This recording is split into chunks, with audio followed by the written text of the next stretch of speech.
কোরবানি না দিয়ে যদি আমি কোরবানির টাকাটা অসহায় গরিব মিসকিনদের মধ্যে বন্টন করে দিই, তাহলে কোরবানি আদায় হবে কি?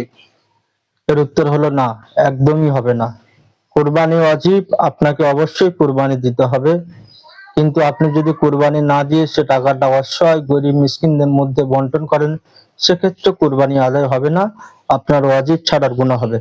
ঠিক যেমনটা হজের মাসালা, যেমন হজ করতে 5 লাখ টাকা খরচ ভারতবর্ষের হিসেবে।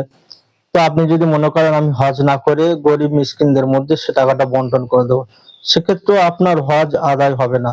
আপনাকে আল্লাহ তাআলা হজ ফরজ করেছেন, আপনাকে অবশ্যই হজ করতে হবে। আপনি যদি হজ না করে হজের টাকাটা গরিব মিসকিনদের মাঝে বন্টন করে দেন, তাহলে আপনার দান করার সওয়াব হবে, হজ আদায় হবে না, হজের সওয়াবও পাবে না। ঠিক তেমনি আপনি যদি কুরবানি না করে টাকাগুলো গরিব মিসকিনদের মধ্যে বন্টন করে দেন, সেক্ষেত্রে আপনার দান করার সওয়াব হবে, কিন্তু কুরবানির আদায়ের সওয়াব হবে না, বা কুরবানির আদায় ওয়াজিব আদায় হবে না।